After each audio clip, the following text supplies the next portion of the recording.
What's up? It's Susie from Hey Grill Hey, and today I'm going to show you how to make these smoky, saucy, sweet, melt in your mouth, poor man's burn ends out of a chuck roast.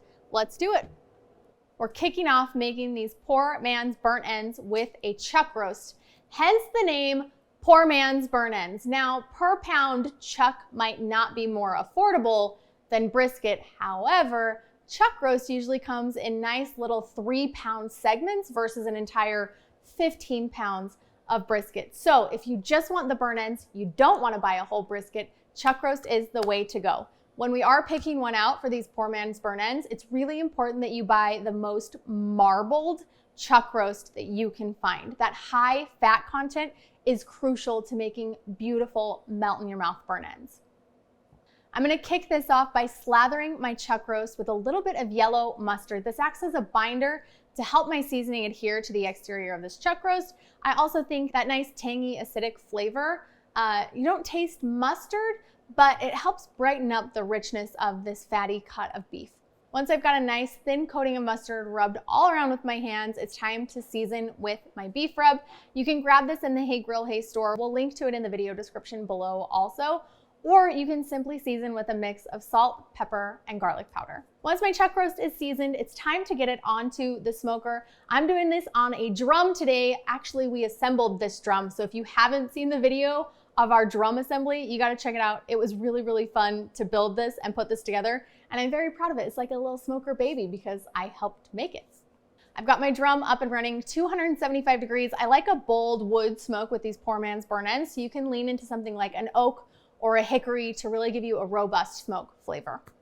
The chuck roast is going directly on the grill grate, lid closed. I'm gonna let this roll for about 5 hours. A 3-pound roast every time I've made these. I tend to clock in right between 4.5, 5 hours to get this bark where I want it, to get the chuck roast process going, and to get it up to about 165 degrees Fahrenheit.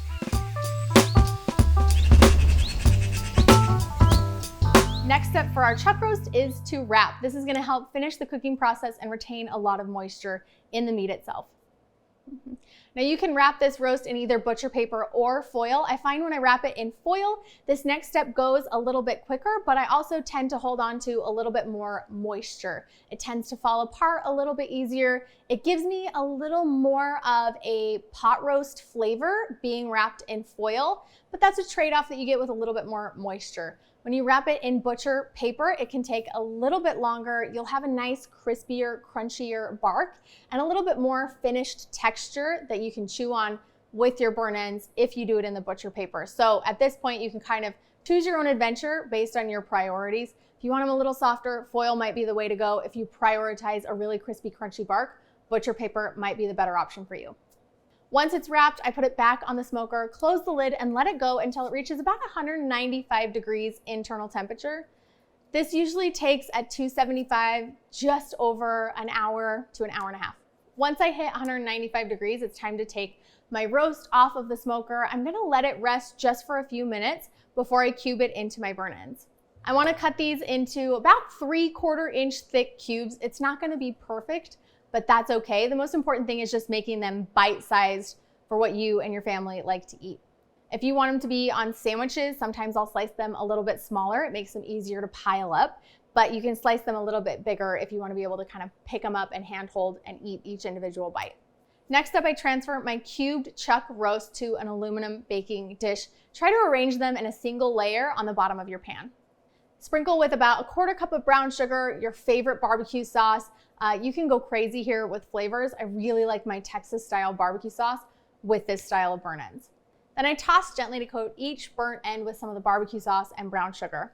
Place this pan of burnt ends back on the grill, close the lid, and let them smoke for an additional 1.5 to 2 hours. What we're doing here is adding additional smoke flavor to every piece of the chuck roast, not just the exterior. We're also tightening up the sauce, melting down that brown sugar, and creating candied little beef nuggets.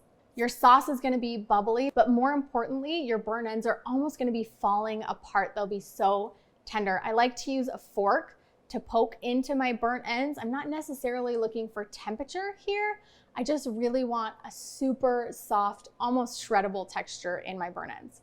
My last step, and this is optional depending on the flavor profiles that you like, is to actually sprinkle with a little bit more brown sugar and a little bit more of the barbecue sauce. As the barbecue sauce cooks, the intensity kind of dissipates, so I like having a fresh coating right at the end to punch everything back up. Toss with a little bit more brown sugar, a little bit more barbecue sauce, and maybe just like 2 to 3 more minutes on the grill to heat everything through, and your burnt ends are ready to serve. My burnt ends finished. They did take the day, and there were a few steps. They were easy steps, and each one of them added flavor and texture to this gorgeous chuck roast. I can smell it and my mouth is watering. These are still like molten lava hot. If I were smart, I would wait, but I think I might be a masochist. I don't know. Yeah, that one looks pretty good.